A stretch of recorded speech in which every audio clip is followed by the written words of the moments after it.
Okay. Good morning to those who have actually joined today, and especially Barry and Miss Simonne Moses. Welcome to this workshop organized by the actually it was proposed by Barry and organized by Lanka Responsible Care Council. As the chair of the Lanka Responsible Care Council, it's my pleasure to welcome all the, especially Barry and Simonne, and then also all the participants. I must acknowledge the Eco-Business Management Unit of Sabaragamuwa University, who is actually partnering us and providing all the necessary support. And so I believe this will be actually very useful workshop, because GH is something very important for the country, and many companies are now complying with that. And those who are not LRCC members, Lanka Responsible Care Council members, I would like to say we are actually #1 organization with the international recognition, with the responsible care logo actually ownership in our country. Will be able to actually help you in your improving your environment, health and safety aspects in chemicals management. So those who are not your members, I invite you to join and enjoy the benefits of the Lanka Responsible members receiving actually through the international collaboration. So without taking much time, I think people are interested in listening to actually the GHS and also to Barry and Simonne. So therefore, I am not going to take much time. I think I must recognize Ms. Dr. Lakmini Edirsinga's the contribution in organizing this together with Chandimal from Eco Business Management.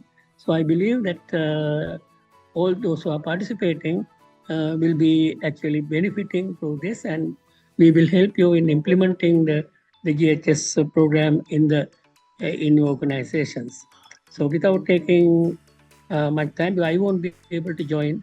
I have another program, but I thank Barry and also Simonne for actually helping us in conducting this workshop, and wish all the participants a very good day with a lot of knowledge and practical, I think, knowledge to implement in your organization.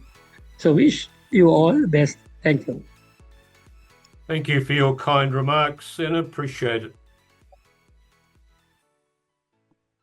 Yes, it is. Thank you. And we'll move right ahead. So saying hello, everybody.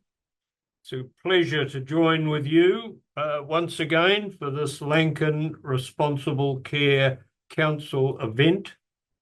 I too would like to take the opportunity to congratulate our hostess, Dr. Lakmini, on her promotion to Chief Executive, and under the wise guidance of Senna, I'm sure she'll do extremely well. We've known each other now for the better part of 15 years, and it's always a pleasure to contribute our experiences in managing chemicals in accordance with the Lankan community.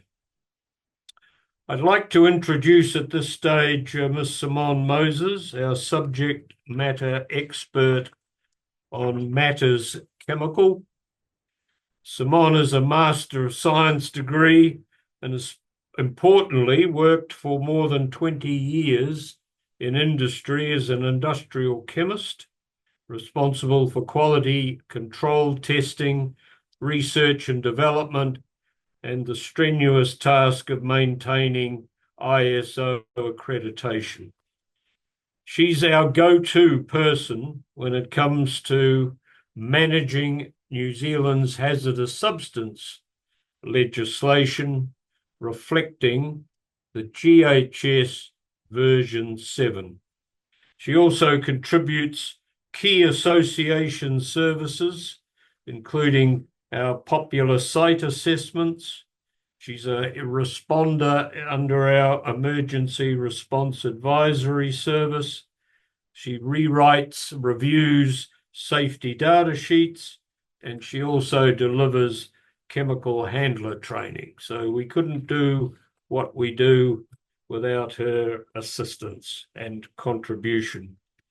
Her expertise in managing hazardous substances focuses on new substance approvals, the classification of products, authoring safety data sheets, as I mentioned, through to expertise in storage handling and emergency preparedness. So I'm sure you're looking forward to being able to ask that particular question about the GHS once we get to the point of that presentation. We could have slide number 3, please, Jamal. As we know, all chemicals are harmful. Like Sri Lanka, New Zealand is a nation of primarily SMEs. By that, I mean any sized business without the required in-house chemical management expertise, which is how a proactive responsible care association such as the LRCC can help you look after your chemical inventory while keeping your people safe and protecting the environment. The GHS is a key component in enabling us to maximize the benefit of chemicals while protecting people and the vulnerable environment in which we all depend. So let's get underway with the next slide, please. Why do we need the GHS? Well, we'll work through the circumstances and we will then review a safety data sheet and label in some details, which was specifically requested. But in simple terms, I'd like you to feel free to ask any questions you wish during the period available. Thank you, Jamal. There's the answer to why the GHS is necessary. In the last period alone, many of us here will be aware of the chemical incidents in Beirut and even your own maritime experience with plastic coming off a couple of shipwrecks to the detriment of your coastline. Next slide, please. So the purpose is to identify the hazard that relates to the chemical product, be it the single ingredient or the formulation that we are using in our workplaces and in our homes. The purpose is to standardize chemical classifications to facilitate global trade and to enable us then to manage the risk associated with that particular chemical or formulation, to take advantage of it without the ill effects. The GHS program is promoted by the United Nations Environmental Program, and the timeline is growing. The idea was countries should introduce the GHS as quickly as possible, but related to having the appropriate legislation in place. The scope is all chemicals throughout their life cycle. So from manufacture or importation right through to disposal. Next slide, please. What we'd also like to focus on today is where the GHS actually applies and some of the issues arising from that transition period are not fully understood. Suffice to say, the GHS was always intended to be a one-off implementation, which is now up to version 13. So to stop everybody chasing after the next iteration, the decision has been made to globally stand on version 7 until there is reason to change it. And in that context, the 2 yearly updates will now be stretched out to a 5-year update on the basis there will be more substantial progress being made. Next slide, please. It's important to differentiate right from the outset the difference between the United Nations dangerous goods legislation, which all countries have subscribed to, and it is mandatory. If you do not comply with the United Nations model regulations for the transport of dangerous goods, your consignment will not move.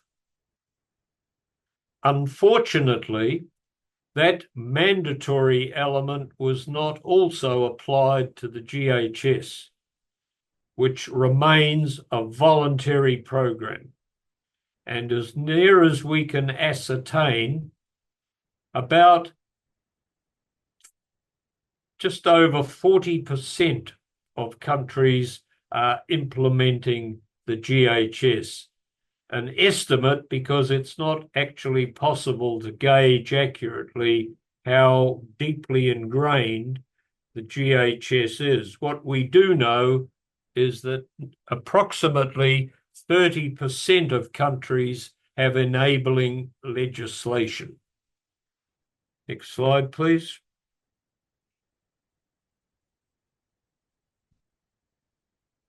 Quick glance at this slide will show you the differences, the top layer being the dangerous goods pictograms, and along the bottom, the GHS pictograms, which are less specific and stand out by reason of the red border.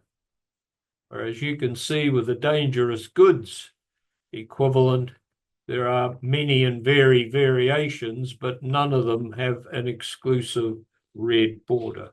And it's often confusing as to where they are applied. So the dangerous goods will apply to the container or your consignment on the external packaging supported by a dangerous goods declaration. That doesn't apply to the same extent with the GHS. Next slide, please.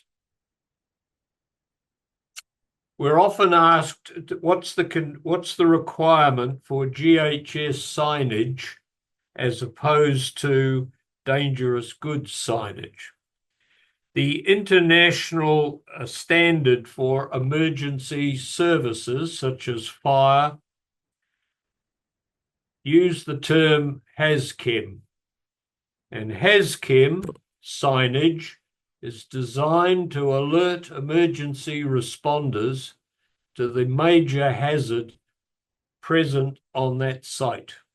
So the dangerous goods pictogram, it would be the one to be used. As you enter the site, however, you can find GHS pictograms displayed on major collections of product, such as bulk storage, stationary containers, and also at work stations, where somebody performing a particular activity with a particular chemical will have a pictogram on the wall advising of the hazard. Next slide, please.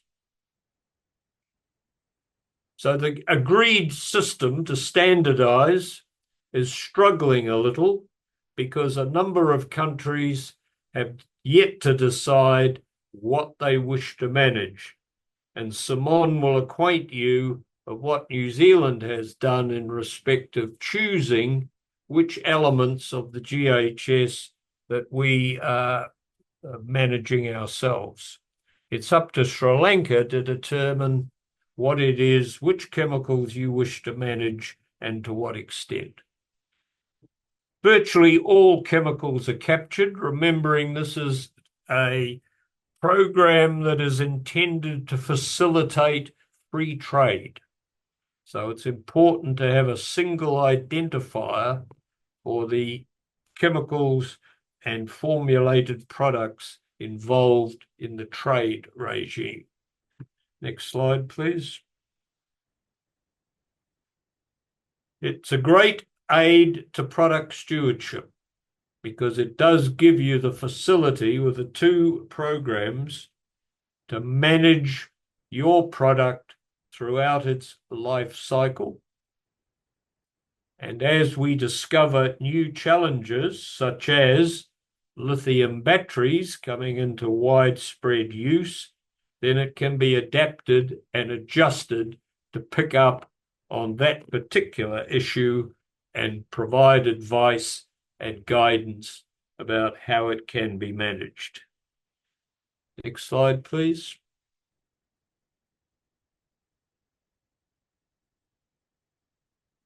The GHS system is been adopted and is promoted by these UN agencies and their partnerships and relationships. Suffice to say that it is all contributing to most, if not all, of the globally based initiatives to safely manage chemicals wherever they may be. And as I said, that includes managing hazardous waste under various conventions.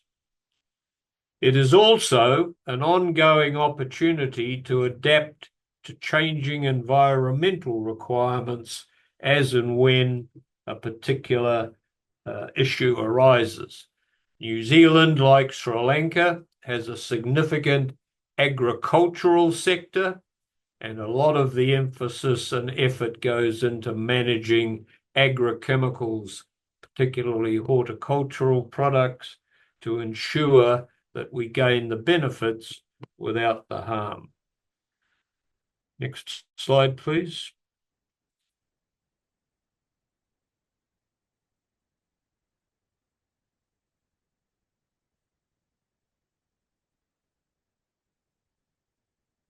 Slide, please.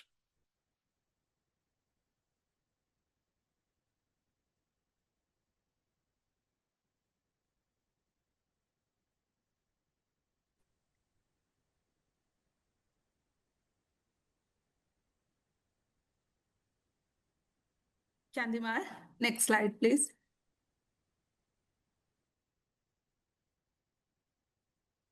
The global framework for chemicals is a relatively recent initiative which will pick up the GHS as a key component for the drive to ensure that we minimize the use of chemicals, particularly those most harmful to people and the environment.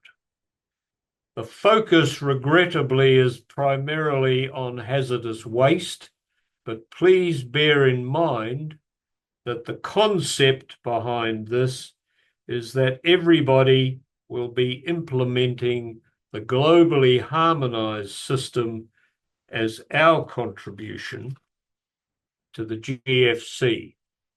And the GFC, in turn, is being closely watched by critics of the chemical industry to see that we live up to expectations. The UNEP is advocating waiting for legislation. However, industry is already practicing the GHS without waiting for the legislation. And in our capacity building experience in Africa, that is the line that is being pursued. You don't need to wait for legislation. You can get on as an industry sector and do it. That is also being encouraged at the regional level. Focus at the moment is on the ASEAN countries. However, we acknowledge the fact that there is merit in a regional association or a brotherhood promoting the concept. Right, at this point, what I'll do is invite Simonne now to talk you through the GHS, the key elements, all you ever wanted to know in brief, and we look forward to provoking some very interesting questions. Over to you, Simonne. Okay, thanks, Barry.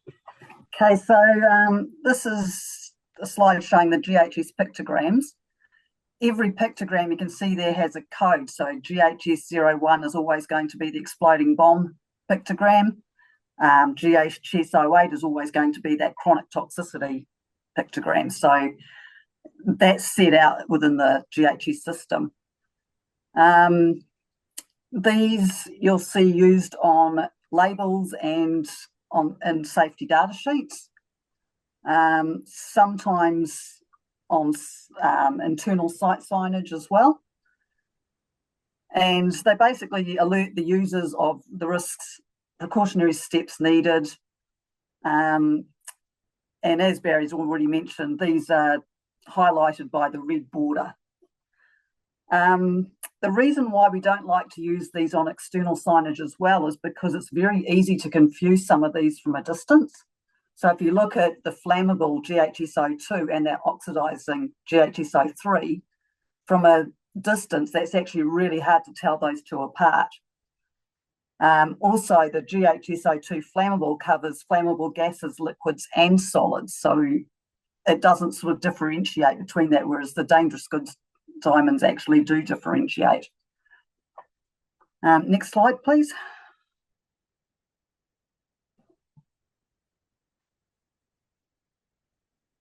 So health hazards, the chronic toxicity diamond covers those for carcinogens, respiratory sensitizers, reproductive toxicity, mutagenic substances, and substances that target human organs and systems. As I already mentioned, the flame pictogram is for flammable gases, liquids, and solids, but also does self-reactive and pyrophoric substances. The exclamation mark is for irritants, dermal sensitizers, and acute toxicity category 4 substances. Gas cylinder is for gases, compressed gases, liquefied and dissolved gases. Corrosion is skin, eye corrosion, and also metal corrosion. The exploding bomb is for explosives, but also for self-reactives and organic peroxides. Flame over circle is for the oxidizers, which is oxidizing gases, liquids, and solids. Environment is for aquatic toxicity, and the skull and crossbones is for. So all those labeling elements are based on the classifications of the substance.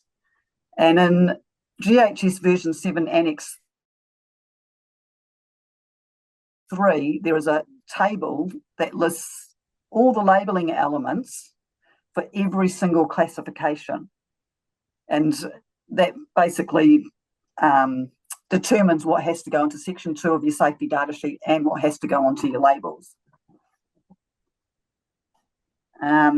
Then we've got under Annex 3 Clause A3.3.2.4, there's some rules for the precautionary statements relating to the medical response. So we have 4 different levels of medical response covered by the codes P310, 311, 312, and 313. And these rules set out essentially that if one of your classifications requires the P310 medical response, you wouldn't also have the 311, 312 or 313 statements, even though they may be under other classifications. So the 310 would take precedence. And then also under Part 1, we have this clause which outlines the principles of precedence for labelling information. So that covers, like for instance, if you have the skull and crossbones for toxicity, then you shouldn't also have the exclamation mark where it applies to acute toxicity category 4. If you have the corrosive statement, pictogram, you wouldn't also have an exclamation mark for irritancy and things like that. So it's basically, it gives you those principles of precedence. Next slide, please. So Section 3 gives you your composition information on ingredients. And as I mentioned before, some countries actually have this as Section 2 and the hazard statements as Section 3. So just be aware of that if you're looking at a safety data sheet. So in this case, the product's a bleaching agent, that's hydrogen peroxide, and there's between 30 and 60% of that in the product. And there aren't any additional ingredients which need to be highlighted in that section. Next slide, please. These are your, Section 4 is always going to be your first aid measures. And basically we're talking about what to do if it's inhaled, in contact with your eye, in contact with your skin if swallowed, and some advice to the doctor. So this is where I said, like on the label, you might have an additional first aid panel. In this case, I'd be putting in that additional panel that you want to flush your eye continuously for at least 20 minutes. So under Section 2 and under the GHS labelling requirements, you have a very generic statement for response if it's in your eyes, but this just gives you a little bit more detail into what you need to do.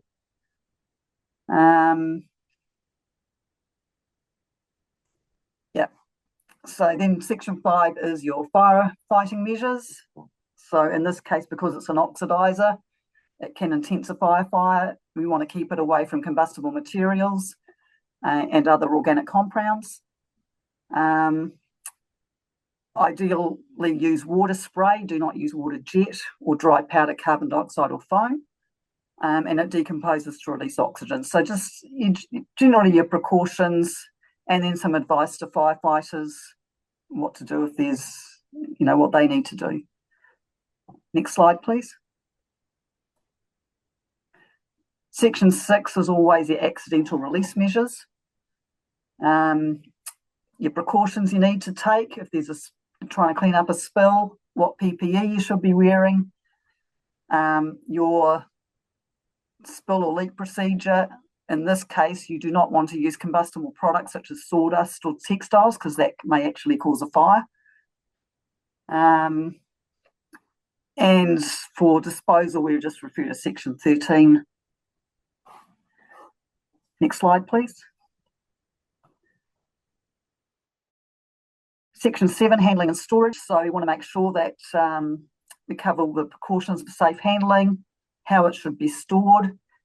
If there's a storage temperature that can't be exceeded, which in this case is 30 degrees Celsius. Containers should be fitted with appropriate venting devices. In New Zealand, we're actually going to require site signage when quantities exceed 250 litres. Next slide, please. Section 8. These are your exposure controls and your personal protection. So in this case, in New Zealand, hydrogen peroxide has a workplace exposure standard, time-weighted average, which is an 8-hour exposure of 1 part per million or 1.4 milligrams per cubic metre. Some information about engineering controls, and then we go into our personal protective equipment. So the types of gloves to wear, types of clothing, eye protection and respiratory protection. Next slide, please. And then a general statement on the PPE that it must be impervious to the substance, and then some basic hygiene measures as well. Now, in this case, we also have in our legislation that you can't transfer Class 5 material on your clothing. So whatever clothing you select has to be either removed before you enter another area or is unable to absorb the material.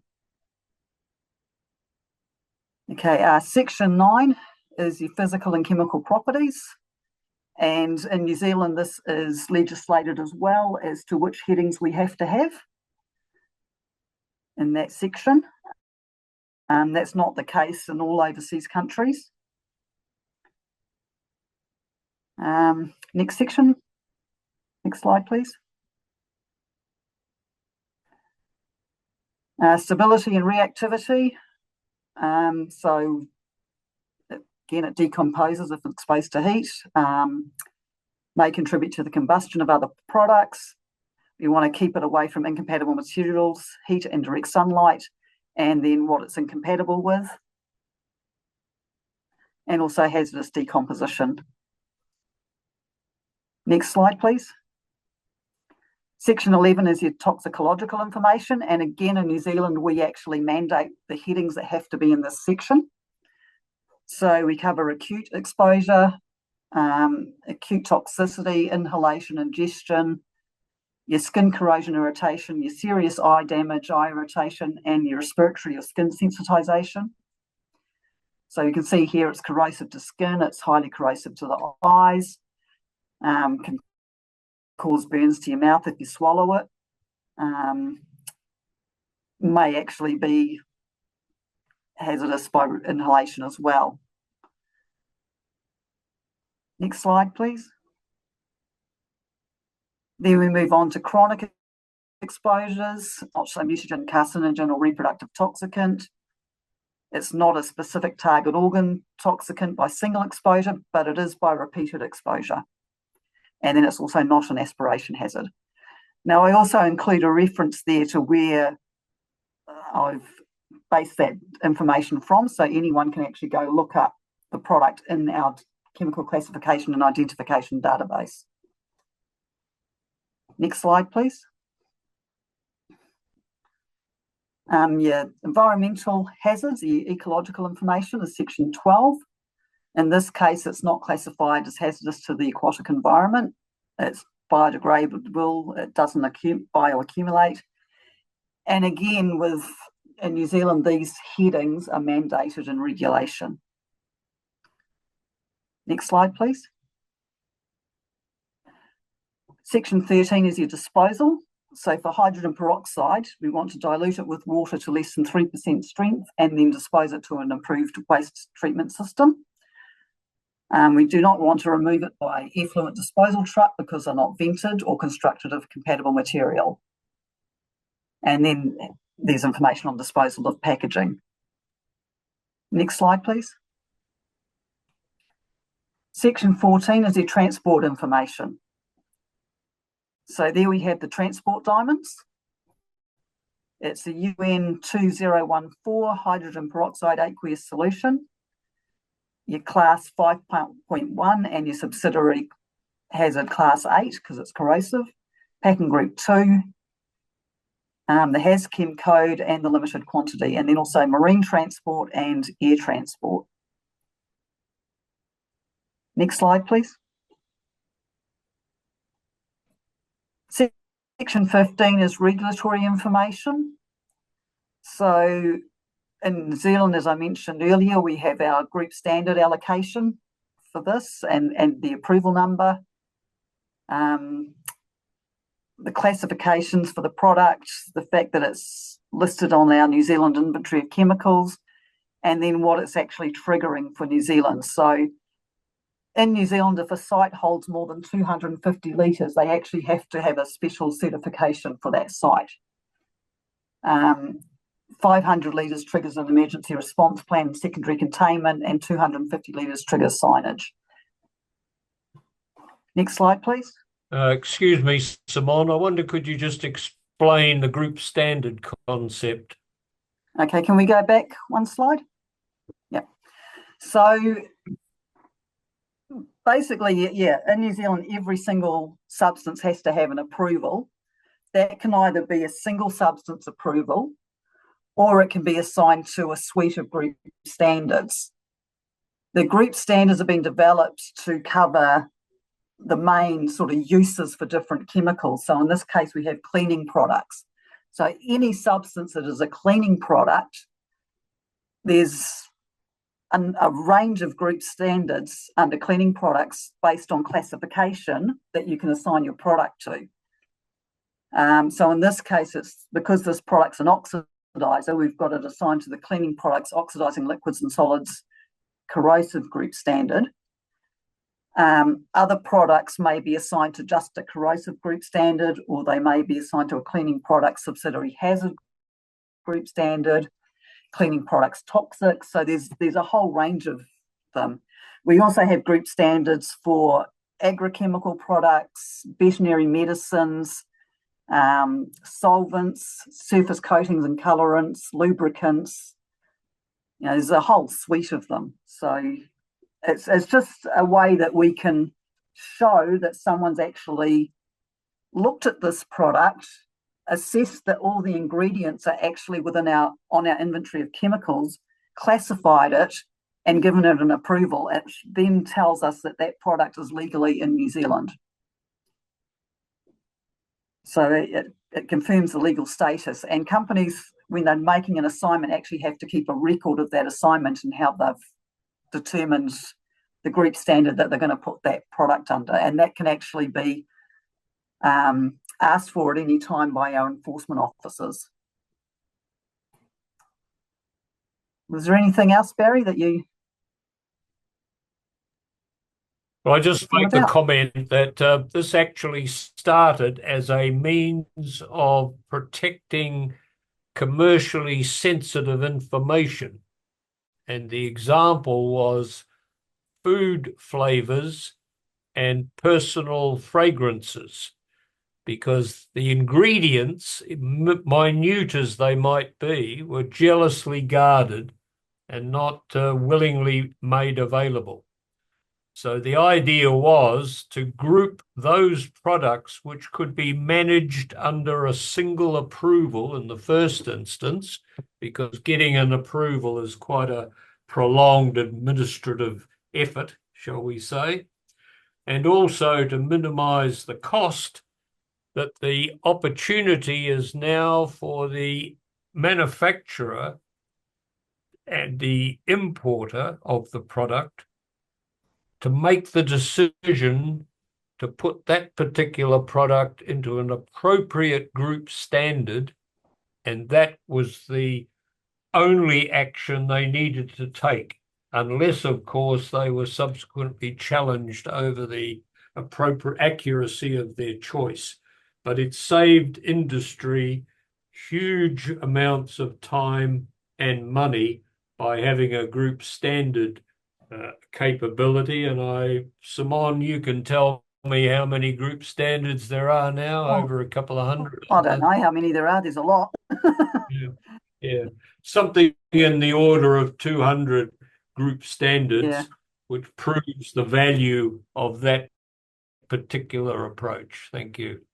Yeah, and another mention about group standards is that they cannot have the most highly hazardous classifications. So acute toxicity category 1 cannot be assigned to a group standard. Skin corrosion 1A cannot be assigned to a group standard. So those really, really highly hazardous substances, our regulatory authority wants to take a specific look at those and basically approve them themselves rather than having them assigned to a group standard. Particularly valuable for household products that you'd buy in the supermarket, for example. You whole range of things that you wouldn't want to put through an approval process.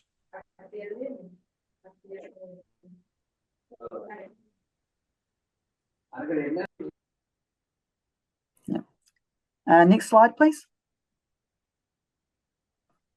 So section 16 is for any other information. In our legislation, we have to include the issue date of the safety data sheet, references and summary of abbreviations used. Okay, next slide. Yep. If I could just intervene again, Simonne. Yep.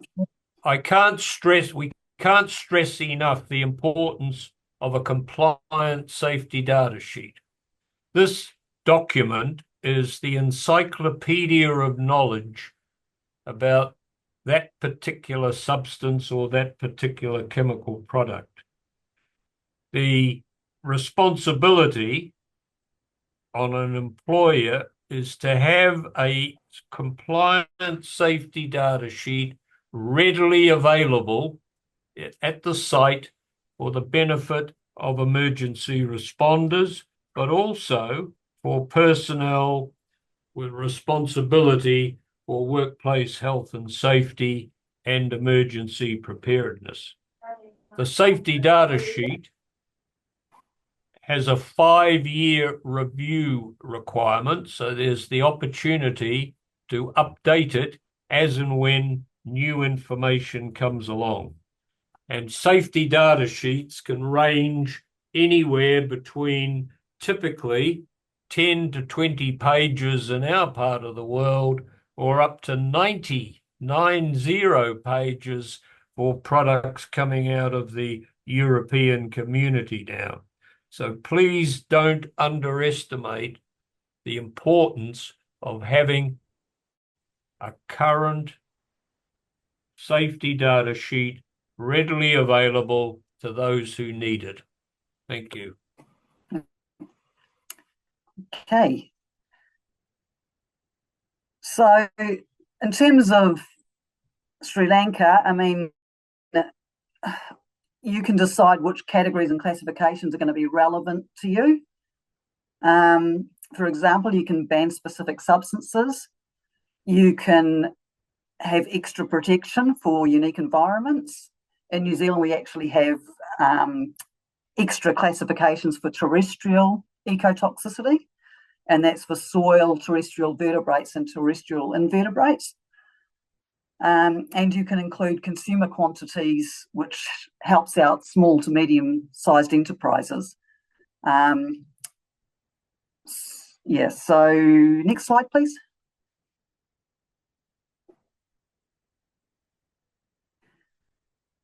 Yeah, so within New Zealand, the Environmental Protection Authority are responsible for approving new substances, establishing the controls, maintaining the group standards, enforcing safety data sheets and labels and packaging, and also take out prosecutions against those requirements. They're also responsible for substances outside of workplaces. Whereas WorkSafe New Zealand is responsible for substances within workplaces, and they cover compliance, enforcement, and also prosecution. So they're also behind the health and safety regulations, which hazardous substances is a subset of within a workplace. Next slide, please. So New Zealand has adopted nearly all version 7 criteria. We have the extraterrestrial ecotoxicity classifications. There are 2 concentration levels under GHS that can be adopted where the classifications are triggered, and we've gone for those lower concentration levels. So, for example, for reproductive toxicity category 2, the lower concentration level is 0.1%. The higher level, which is used in the European countries, is 3%. So we're going to classify that at a much lower percentage as being a reproductive toxicity. We've extended our environmental categories to 9 categories now. So we have 5 for aquatic, We have the acute category 1, and then chronic categories 1, 2, 3, and 4. And then we have 4 for terrestrial, which is soil, terrestrial vertebrates, terrestrial invertebrates, which are your insects and things, and then designed for biocidal action. And then our GHS has no system also covers consumer products. So that if a small business is buying laundry detergent into their business, then that's all labelled the same as it would be if they were purchasing a trade product. Next slide, please. Yeah, so a lot of these products can be used within homes and are commercial, available like in supermarkets and hardware stores to regular consumers, but they can also sometimes be used in workplaces. So it's just, aligning our system across those two sectors, whereas America, Canada, and Australia all have separate legislation covering their consumer products.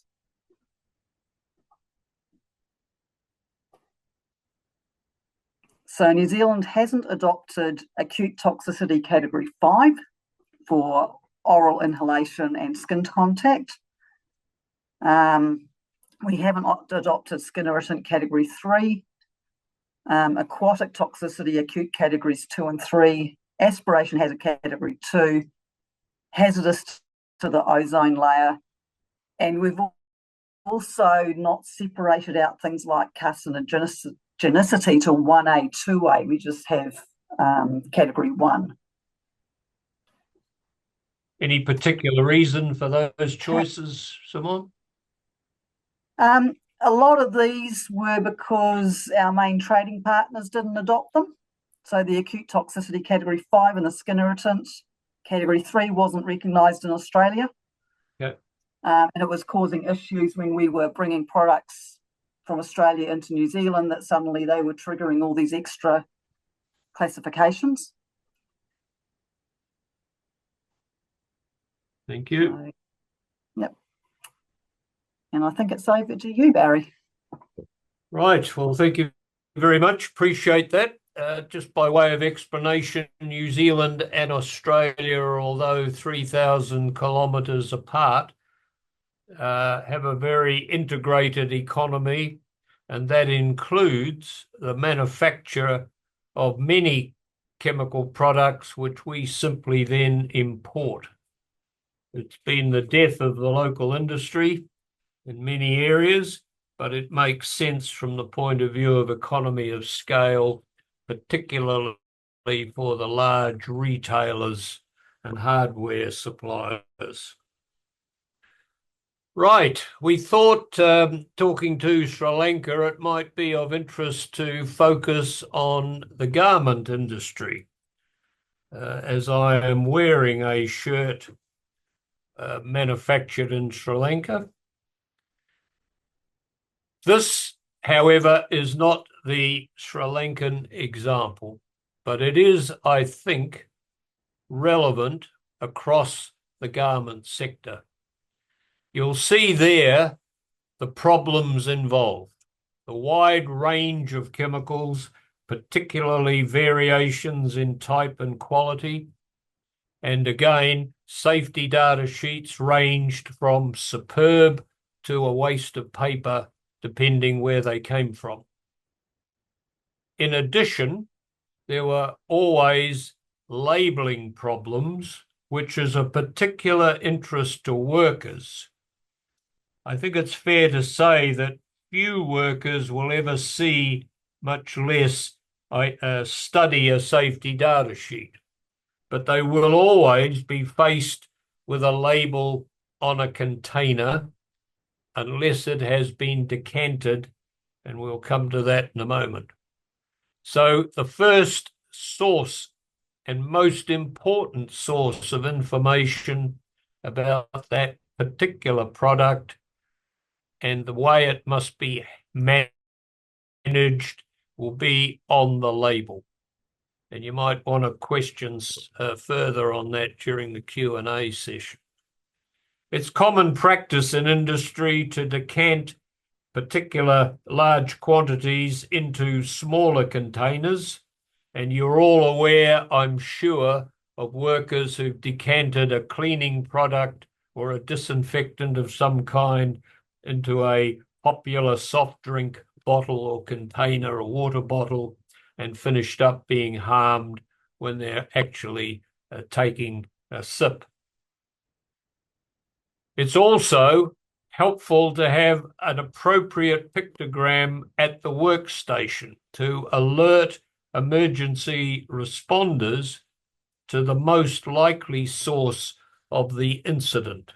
And as I said, an example would be where you are decanting a particular substance from a bulk container, an IBC or a drum, and doing that all day, every day, you tend to become desensified with the actual fumes or ill effect, but those arriving at the workstation to give you some relief may not be so alert. The Lanka Responsible Care Council members are implementing the GHS in practice throughout the garment industry, and I know that Dr. Lakmini has been spending time visiting sites to find out more about how chemicals are being managed in respective workplaces and what further could be done to provide assistance. Next slide, please.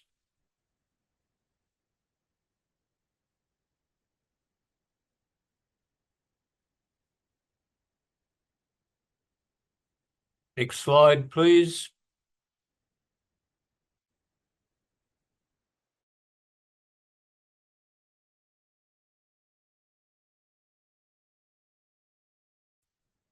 The points I made a little bit earlier are that, sorry, go back a slide.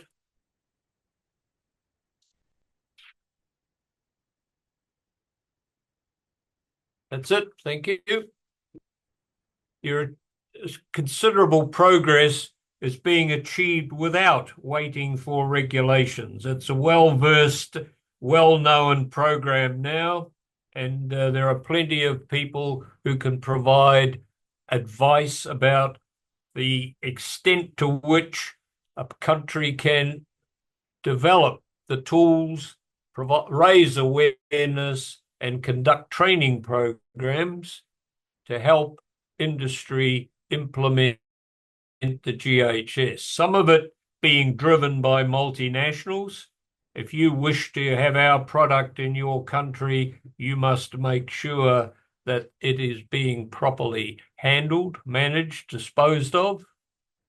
But it also gives the opportunity for the local chemical association, in this case the Lanka Responsible Care Council, to be able to advise the garment industry, for example, on how best to use the advice and tools and best industry practice available, because as we know, the ultimate aim is protecting the worker and the environment. Next slide, please.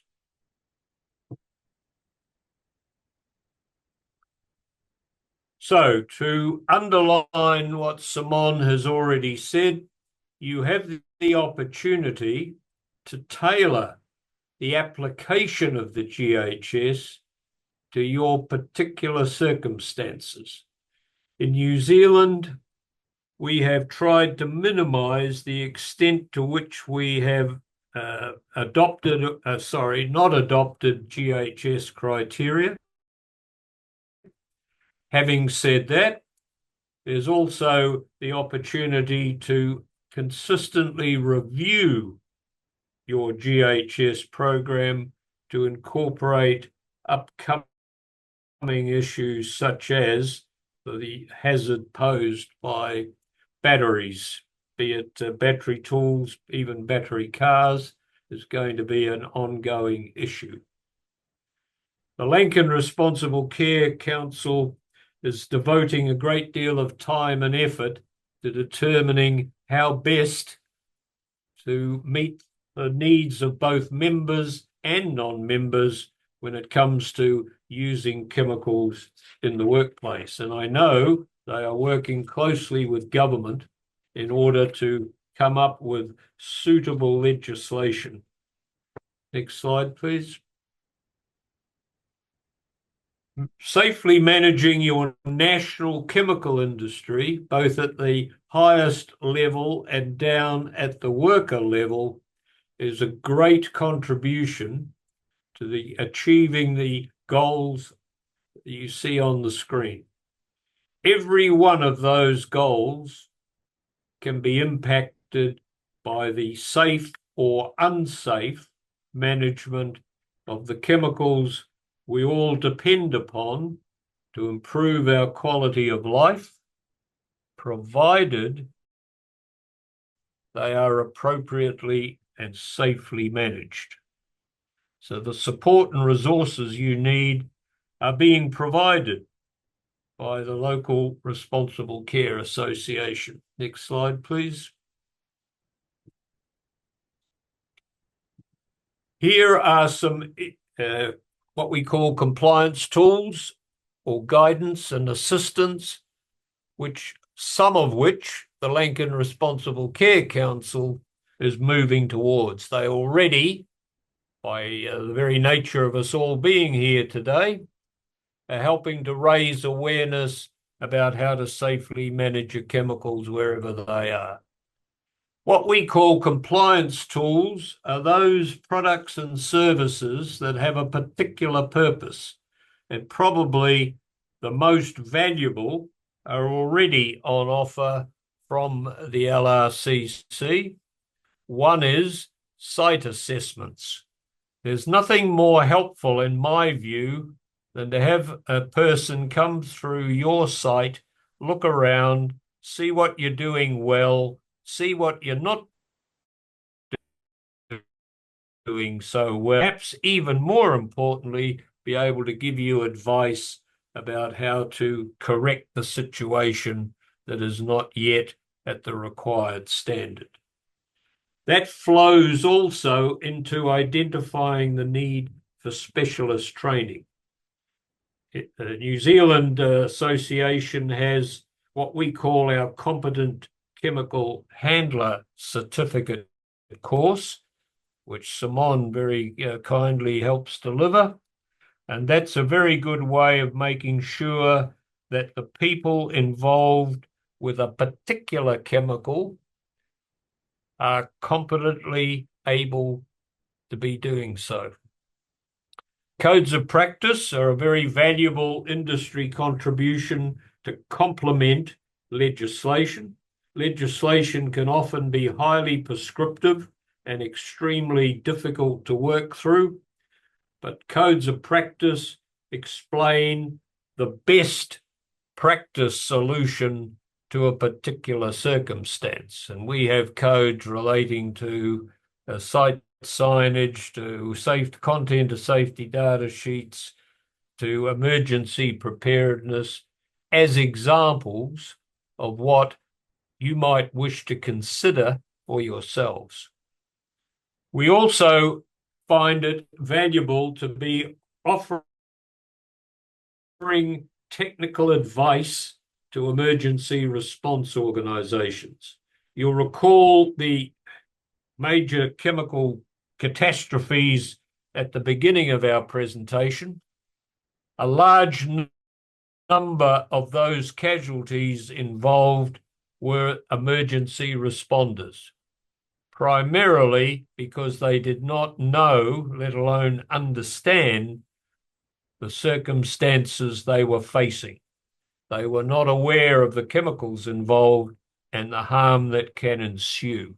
So we have a capability of giving advice and even training, should it be required, for emergency responders to help keep them safe. Right, next slide, please. I think that's a pause on our part, and it's your opportunity to answer questions, and it may be necessary for somebody in the team there to pick up on the quality of the sound involved, but we look forward to answering your questions. Over to you, Dr. Lakmini. Yes, Mr. Barry, thank you very much for the nice presentation. And now we need to invite our audience. If you have any clarification, you can forward it to the resource panel.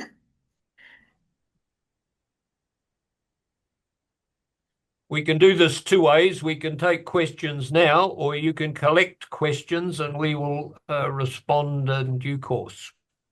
Your choice. I realise it's a lot there to be going through, and depending on how familiar individuals are with things like safety data sheets, we'd always be pleased to set up another discussion period to provide greater detail on topics for those that actually need it. Yeah, for the participant, if you have any further clarification, you can forward to our email address, lankaresponsiblecare@gmail. I'll put it in the chat box. Then we can forward to Mr. Barry, and you will receive a proper answer from them. If not, you can raise your questions now.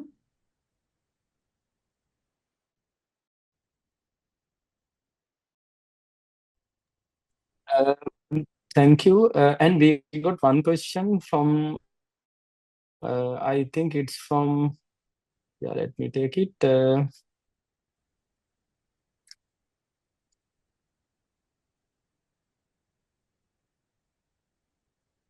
was one question from Nippon Paint. Can you please raise to the resource person, or you want me to do it on your behalf?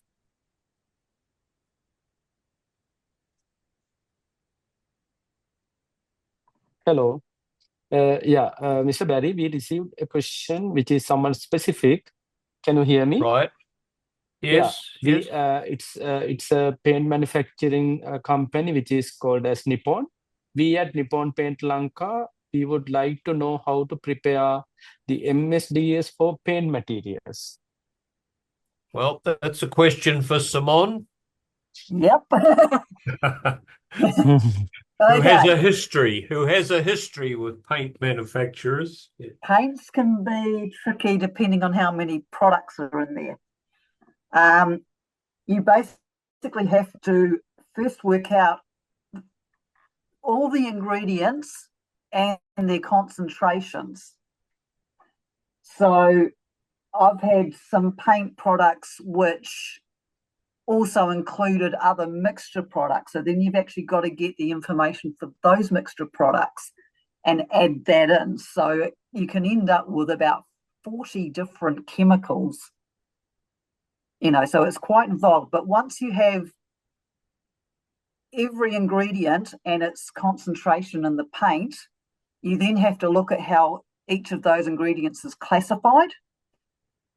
Then you have to look at the mixture rules within GHS to determine, are those classifications being triggered for that product. So it's a very involved process, and I wouldn't recommend someone who's not a chemist to do it, because some of these ingredients are quite involved in terms of what they actually are.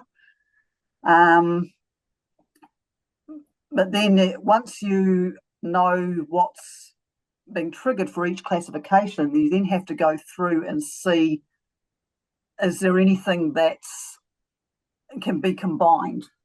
For instance, if you've got 3 or 4 products in there that are flammable liquids, so what's the overall flammable liquid classification going to be for the final product? From there, you then have, once you've actually got your classifications for the product, that's when you go to the GHS Annex 3 and look up all the labelling elements for that, because that's going to populate section 2 of your safety data sheet.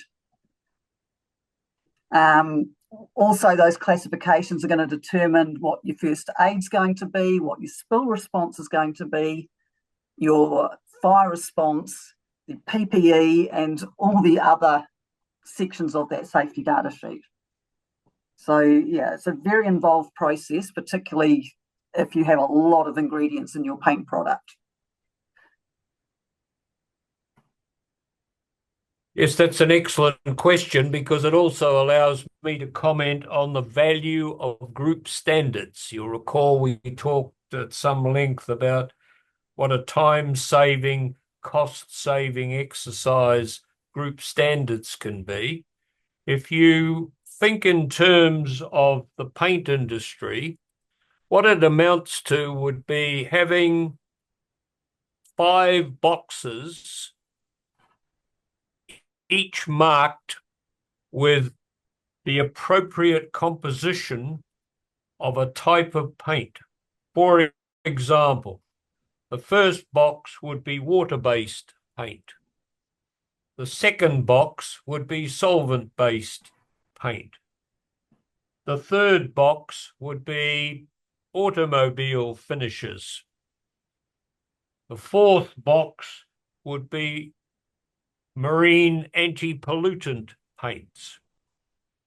And it's up to you, having got the formulations sorted out, to then be able to allocate your product into one or more of those boxes. And if it all proves too difficult, then box number 5, which won't fit into boxes 1 to 4.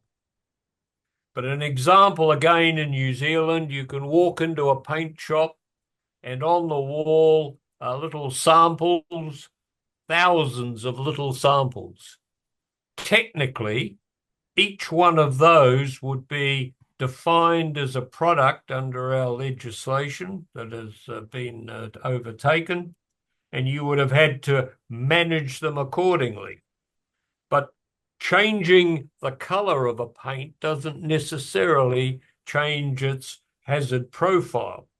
So water-based paint, for example, you could have 5,000 variations of white with a tint and still have the same set of controls adequate to safely manage that collection of thousands of variations of that particular paint.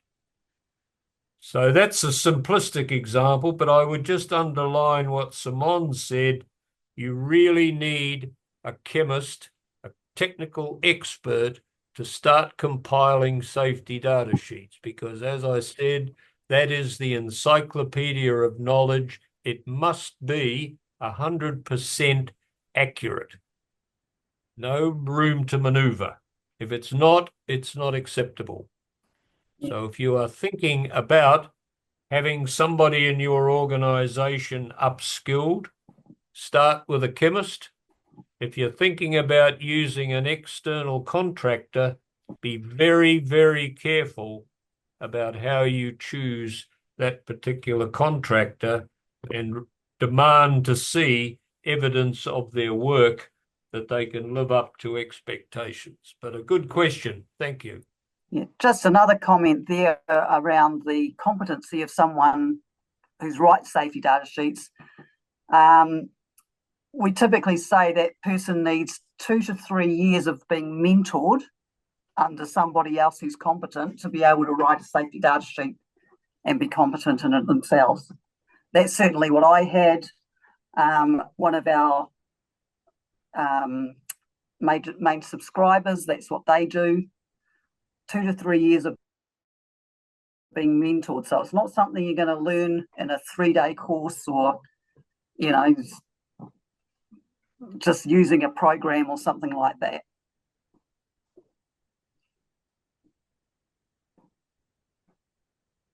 Yeah, thank you very much, Barry and Simonne. And we do have another question.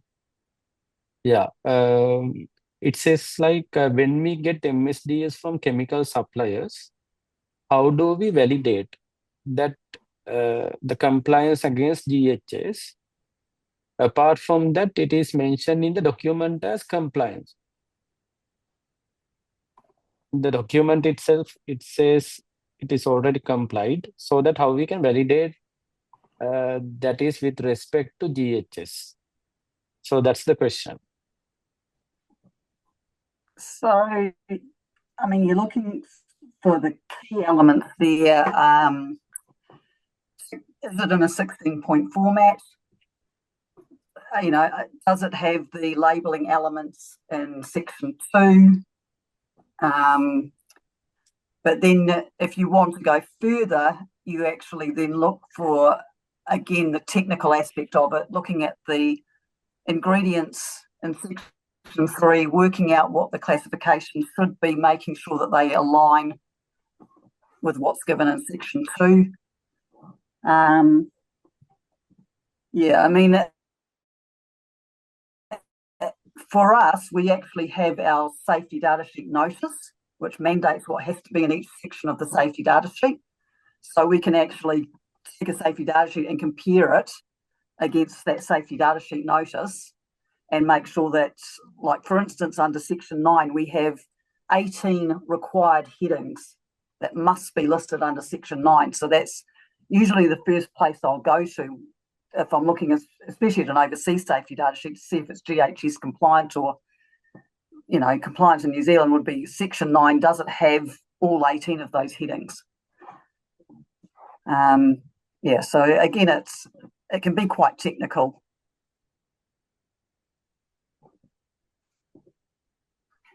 Barry, would you like to comment on that?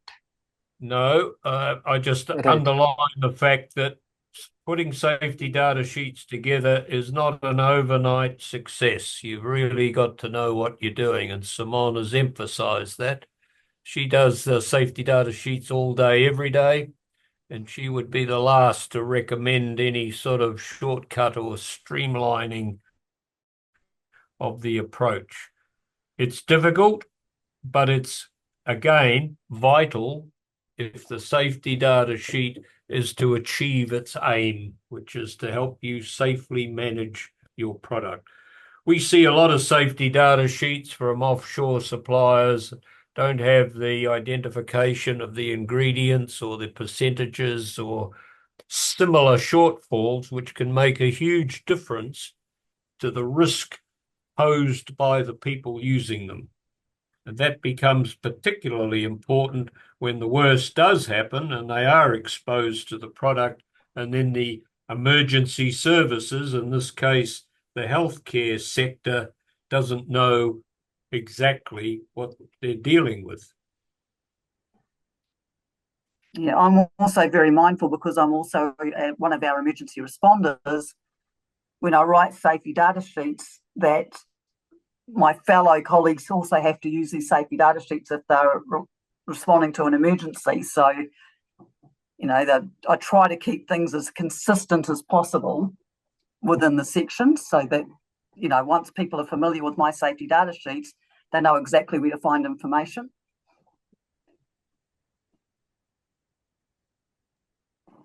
Yeah, thank you very much. And we got one more question where it says, is there any third-party certification for the safety data sheets compliance with GHS? Is there a third-party certification available to verify the SDS Not that I'm compliance aware with of. the GHS? I'm not sure I understand the question. We didn't get you. If you're talking about how credible the safety data sheet is, then in the country of origin, there must be an authority which lays down the criteria necessary to compile a safety data sheet about a particular product.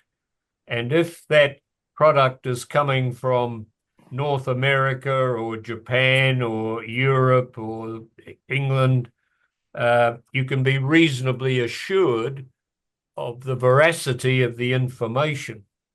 But if it comes from Disney World, you cannot be that sure, and there would have to be either an agency, in this country, somebody like the Environmental Protection Authority with the appropriate resources to examine and validate the information in the safety data sheet and then approve it in so many words. How would that work as a third-party approach, Simonne? Yeah, so I'm not aware so much that there's a certification of the safety data sheets. No. It's more that it has to, like in New Zealand, it has to comply with the safety data sheet notice. And if it doesn't, then the EPA, Environmental Protection Authority, will enforce that. So, yeah, I mean, the manufacturer or the importer submits the safety data sheet to the EPA, and one assumes they vet it. That's all that's necessary. yeah, they don't even need to do that. I mean, they basically submit it to, yeah, whoever's importing the substance has to assign it to an approval. Because there's another question there about the chemical composition not being disclosed. We can't assign a product to an approval unless we know what's in it, because we have to actually look at every single hazardous ingredient and make sure that it's on our inventory of chemicals. If it's not on our inventory of chemicals, we can't import it until it's been notified. So if a safety data sheet comes in from overseas and says a particular ingredient is a trade secret and they won't disclose it to us, then you can't import that product.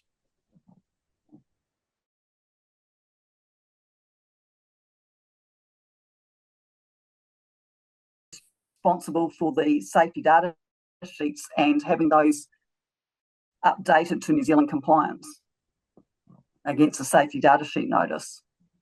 When you submit your product formulation to the EPA, they have the capacity to keep confidential information confidential, don't they? Yes, they do. Yeah, on request. Yeah. Yeah, but there has to be a good reason for it. Sure, but on request. Yeah. So yeah, when you fill out the notification form, there's a section in that form if you need to keep anything confidential that you can fill out as well. Now, how is that reflected then in an actual safety data sheet? Does it just say information not available, or does it give a guidance that there is information available, but it's being protected? You can say that it's trade secret, but available on request. Okay. Something like that. So, for instance, if it was something that was involved in an emergency and the medical professional needed to know what was in it, they could request that information. It's more that they don't want their formulation being ripped off by other people. Competitors, yeah. Yeah, so yeah, I mean, they're usually quite happy to disclose information if it's not a competitor. But yeah, it's the other way around that is sometimes with these mixture products, there'll be one ingredient within that product that needs to actually be declared, but other ingredients don't need to be. So you're protecting your formulation on that level as well. So anything that's either not hazardous or is below the trigger levels for classification that doesn't need to be declared in Section 3, you don't actually have to put that in. So in that regard, we in New Zealand have perhaps quite wide parameters for the solution itself. So greater than 10 but less than 60 type range, which helps protect the detail as well. Yeah, well, it wouldn't be that wide, Barry, but yeah, we have the capacity to use percentage ranges as well. Yeah. One thing about percentage ranges, though, is that you have to make sure that, like when you look at a safety data sheet and you're classifying that product in New Zealand, we must use the maximum of the percentage range. So if you use too wide a range, your maximum might actually give you a different classification to what's in section 2. Mm-hmm. So for instance, something that's an eye corrosive, it's an eye irritant between 1 and 3%, and over 3% it's an eye corrosive. If you say 1 to 10% and you've actually only got 2% in there, your product will be classified as an eye corrosive rather than an eye irritant. So in that case, I would use a range of 1 to less than 3%, just so that it gets classified correctly by anyone else who's needing to review that safety data sheet and maybe redo it for their own country. Good, thank you. Got another one there? Not seeing anything. 15, I think we've covered most of them.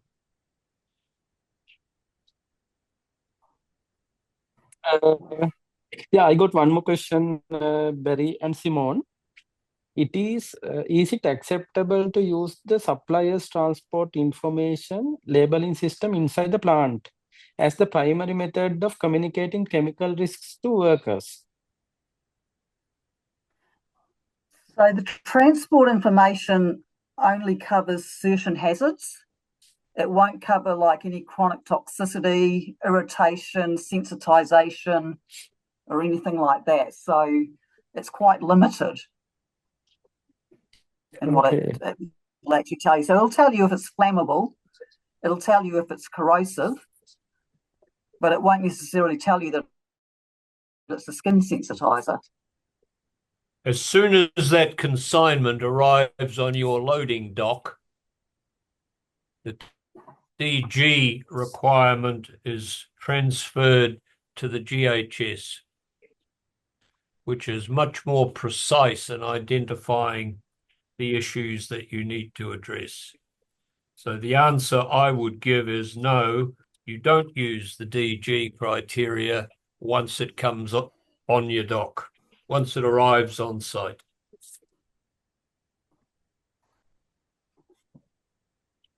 Thank you very much. Okay, it seems that we don't have any other questions. So yeah, Mr. Barry and Ms. Simonne, do you have any final remarks before we conclude? Or... No, well, I think if we could have the next slide, please, and I'll defer to Simonne, just if she has any comment to make. No, not really. Thank you all for coming and listening to us. And I will endorse that. I think this is a very valuable step in helping people understand how to best use the chemicals we all rely on every day. There is nowhere that chemicals are not present. It's only a matter of degree. And the better we understand the circumstances as well as the product itself, the safer we will all be. And that's particularly important at home. We might observe the requirements in the workplace with appropriate protection and knowledge, and then when we get home, we forget all about it and misuse the chemicals we have. And that's particularly evident with children accessing household chemicals and finishing up needing health care. So we're always delighted to be able to contribute to the Lanka Responsible Care Council initiatives such as this one. And I do hope that you've all got something to take away today, which will help you better manage the chemicals you are immediately associated with. So, Pahamasuti. Thank you very much, Mr. Barry and Mrs. Simonne, so for your wonderful for your wonderful presentations. And on behalf of Lanka Responsible Care Council, I must thank and appreciate your presence here, both of you, and all the way from New Zealand. And we were really, and your presentations were really informative and insightful. And at the same time, I must thank all our participants and even the participants who made raise certain questions to make the session more interactive and make it more alive. So with that, thank you very much once again. And if you have any questions related to this topic, please direct them to Lanka Responsible Care Council so that we can once again, we can forward them to Mr. Berry, and so we can get further assistance.